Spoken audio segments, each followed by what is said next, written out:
Hello and welcome to Vodcast 1.2. Vodcast 1.2 is a two-part series regarding mineral properties, and this is the first part. The first thing I have to stress, and I hope you write this in your notes in all caps, with some exclamation points, and whatever emojis you need to convey the fact that this is important stuff. Color is not a reliable characteristic for mineral identification. On the screen right now are a bunch of photos of quartz, some of which come from our textbook, some of which I got from Google image search.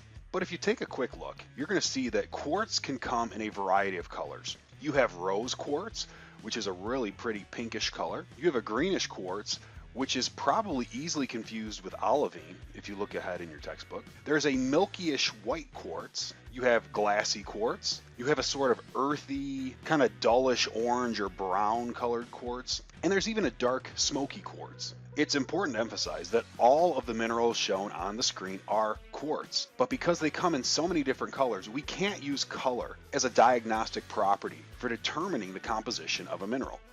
Hardness might be one of the most useful diagnostic properties for mineral identification.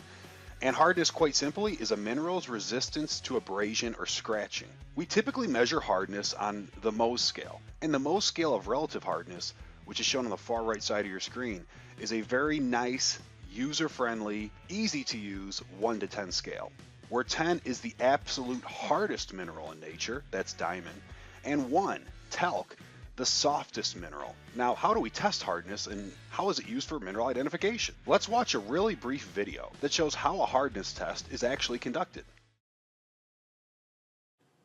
So how do we measure the hardness of a mineral? Well, in order to do this, we need a piece of glass. Now, glass has a hardness of 5.5. It falls in the middle of the Mohs hardness scale. And I will take a mineral sample. This is a piece of potassium feldspar, and I will try and scratch the glass with the feldspar. In order to do this, you have to have the glass flat down on the table, and you take your sample and you have to push. Not only are you looking for scratches on the surface, but you're also trying to listen and feel to see if the sample is grinding into the glass or not. If it does scratch the glass, then this mineral has a hardness greater than 5.5. If it does not scratch the glass, then it's less than 5.5. So the main question we have to ask ourselves based on the information in the video is, did the feldspar mineral scratch the glass, or did the glass scratch the feldspar mineral? If feldspar scratches the glass, feldspar is harder than glass. And if you look at the Mohs scale over here, you see that glass has a hardness of 5.5, as does a knife blade. We would know that the feldspar mineral sample has a hardness higher than 5.5. But what if the feldspar sample did not scratch the glass? Well, that would obviously tell us that the feldspar mineral has a hardness less than 5.5. Okay, let's see if you can solve a problem. Take a look at question 1, which is written in red. Suppose I give you this mineral sample and tell you it's either gypsum or calcite. And then I give you some information based on some scratch testing. The question is the mineral sample gypsum or is it calcite? Let's analyze the evidence. And I hope this helps you understand how hardness can be used as a very important diagnostic test. The first piece of information we're given is that it scratches talc. Look at the Mohs scale of hardness. Talc has a hardness of 1. The two possible answers to the question are calcite and gypsum. Well, they're both higher than 1. We would expect both calcite and gypsum to scratch talc. While it's great to know that the two possible choices fall in line with what we would expect given the scale, we can't really determine whether the unknown sample is calcite or gypsum just based on the fact that we know that it scratches talc. How about the second piece of information? It was scratched by fluorite. Well, we kind of run into the same problem. Fluorite has a hardness of 4, and fluorite's hardness is higher than both calcite and gypsum. The third piece of information, though, this is where we can answer the question. Your fingernail isn't able to scratch it. Take a look at where your fingernail ranks on the Mohs scale of hardness. It's 2.5. Gypsum is below 2.5. Calcite is above 2.5. If your fingernail couldn't scratch the mineral sample given, we would know that it has to have a hardness higher than 2.5.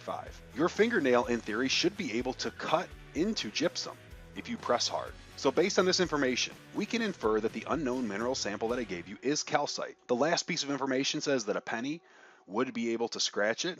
And again, that falls in line with what we'd expect based on the Mohs scale of hardness. A penny's hardness is 3.5. Calcite has a hardness of 3. You would expect a penny to scratch calcite, but a penny could also scratch gypsum. So that wouldn't help us in solving this particular question. Kind of related to hardness is streak. Now, it's very important to say once more that the color of a mineral sample is not a reliable diagnostic tool in determining the composition of the mineral. However, streak can be considered a useful diagnostic property. Streak is essentially the color of the mineral in its powdered form. You get that powder by pressing the mineral against a streak plate and then rubbing the mineral across the streak plate. What's really interesting is the pictures shown on the screen show you that the color of the mineral is not necessarily going to be the color of the streak. The most common example is pyrite, which you may know as fool's gold. Pyrite has a very goldish color. In fact, our book calls it brass yellow. But when you rub a pyrite sample across a streak plate, you get a grayish black streak. Now remember, color can vary for any given mineral. I showed you a variety of colors for the mineral quartz, but streak tends to be pretty consistent. Fool's gold or pyrite will typically show a streak that's blackish or gray, even if the pyrite sample might be a different color than another pyrite sample. And although we're going to talk about luster here in a moment, it's also important to know that metallic minerals generally have a dark, dense streak. However, if you look at this sort of earthier, not as metallic looking mineral sample here, you see that it doesn't have as dark of a streak. And your non-metallic minerals will typically have lighter streaks. Another point to consider is that not all minerals will produce a streak. Let's move on to another diagnostic property that can be helpful in mineral identification. Luster. We're going to consider primarily two different classifications of luster, that being metallic and non-metallic. You'll sometimes hear about submetallic, but for our purposes, we're going to focus primarily on the differences between metallic and non-metallic. As a very rough analogy to metallic and non-metallic, I want to show you two pairs of Oakley sunglasses that I own. This first pair, you can see the frame is very, very shiny. Give you an up-close look here. Looking sharp, aren't I? These are nice sunglasses. This would be a metallic sample if these sunglasses could be considered a mineral. Now, another pair of Oakley sunglasses that I own, and these ones are a little bit more expensive, and I think they look a little bit more sharp. These are matte finished Oakleys, where they aren't as shiny. If you look at the frame, you won't see light being reflected as well as it was off of the frames I just showed you. I don't know if you can see that it's not quite as shiny as the last pair. What it all kind of boils down to with my analogy is shininess. Take a look at the two samples of galena shown at the far right. You'll see the first sample is a metallic sample of galena. It's very shiny. And when we hear the word metallic, that's probably what we tend to think of if we're thinking of describing a mineral based on its light reflective properties. Now, sample B isn't quite as shiny. In fact, that would technically be classified as a submetallic sample of galena. It's dull, it does reflect light, but it's definitely not metallic. The last of the useful diagnostic properties highlighted in this particular vodcast is cleavage. Cleavage is the tendency of a mineral to break along certain planes where there's weaker chemical bonds. I'm going to use my Legos again as an example of this. Now, this is a very rough analogy, but what I like to think of when I'm trying to figure out cleavage planes and cleavage directions is I want to imagine having like a super sharp knife, a knife sharp enough to cut rock. If I wanted to cut this little Lego structure, I probably wouldn't be very successful if I tried to cut it right down the middle. Cutting through all that plastic is very difficult, and it probably would hurt my hand if I tried to karate chop this way and think I'm going to cut through all these plastic pieces.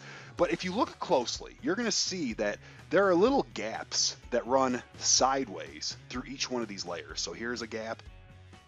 We can almost think of those as analogies for those weak chemical bonding planes within this structure. If I were to cut along that plane, I would have no problem separating this particular sample. Cleavage is all about breaking the mineral and figuring out what planes the mineral breaks on. The Lego example I just gave you actually did a pretty nice job of depicting cleavage in one direction, which is, again, if I were to cut sideways, I can break these pieces into sheets where I have little sheets of mineral.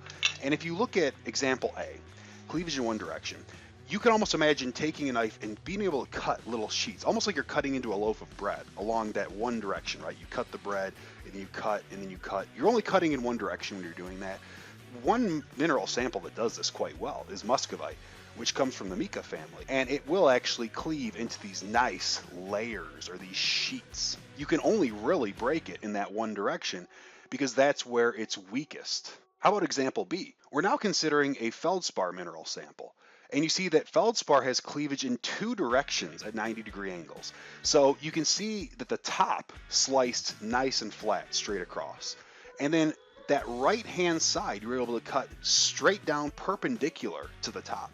So there's a little right angle made. You might notice that the other side of the feldspar mineral is quite rounded though.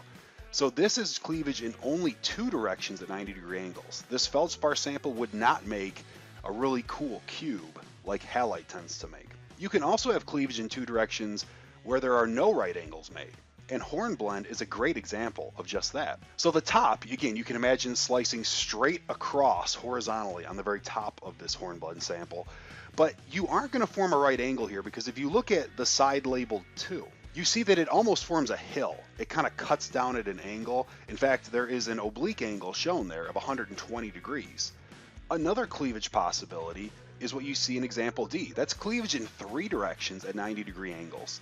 And that's where we make the three-dimensional cube shapes. You can imagine taking my little knife, my hypothetical knife, and cutting across the top where number 1 is labeled, and that makes a nice flat top. You could cut down side 2, and sides 1 and 2 will be perpendicular to one another. You could actually make a right angle between those two sides. And then if you look at the front-facing face, labeled number 3, you see that it cuts vertically straight down too. And side 3 is perpendicular to side 2, it's perpendicular to side 1. You have a lot of right angles formed, and they're occurring in all 3 dimensions. 2 other possible examples for cleavage. In example E, we have cleavage in 3 directions, but not at a 90-degree angle. Calcite is a great example of this particular type of cleavage. You see that this calcite sample almost takes on the shape of a parallelogram, where the top portion of the sample, labeled 1, is a straight cut across. But side 2 does not come down at a right angle. In fact, you can see it's slightly sloped, where it's almost like a hill running down that left-hand side of the mineral from our perspective. So with calcite, you will not form perfect cubes. And then the last example, that's a really cool example considering fluorite. You have cleavage in 4 different directions. It's almost like taking a pyramid and another pyramid and then gluing them together at their bottoms to make a really neat 3-dimensional diamond shape. And fluorite is a great example of showing you that some of these cleavage examples can get kind of complex. It's important for me to state at this point that not all minerals will demonstrate cleavage, and cleavage should never be confused with crystal shape. Remember that whenever we're talking about cleavage, we're talking about the visible planes you see after a mineral has been broken. If you'd like to take a moment and pause the video, why don't you try to solve the question you see in red at the bottom right-hand corner of the screen. How many different cleavage directions does the mineral shown display, and at what angles? Well, to answer this question, there's 2 different ways. There's 2 different evidences we can look at to solve this. If you imagine my little knife analogy, we see that if we cut across the top, we get a nice flat top. And if I were to cut across the light shaded side right here, you see that it cuts straight down perpendicular to that flat top. Well, we already see one right angle. Now take a look at the side that tends to be a little bit darker, at least in this image, this side right here. We see evidence that you can cut straight down that side as well. Now I see right angles made between the light colored side and the dark colored side. I see right angles made between the top and the dark colored side, and I see right angles made between the top and the light colored side. I see cleavage in 3 directions, all of which are at 90-degree angles. There's other evidence you could use to answer this question, and that evidence is the cracks you see on each of the faces. Take a look at the dark shaded face. You see cracks running vertically up and down, and then you see a crack running horizontally left to right. That almost looks like an XY coordinate that you might see in math. And the cracks form 90-degree angles, assuming that they ran through one another or to one another. Well, on each face that you look at, you see that the cracks run vertically up and down or horizontally left and right. And every time you see that on each of those faces, you're seeing evidence that 90-degree angles are the outcomes to anticipate if we were to continue breaking this particular mineral sample. No matter what way you slice it, pun kind of intended, the answer to the question is this particular mineral sample is great evidence of cleavage in 3 directions, all of which occur at 90-degree angles.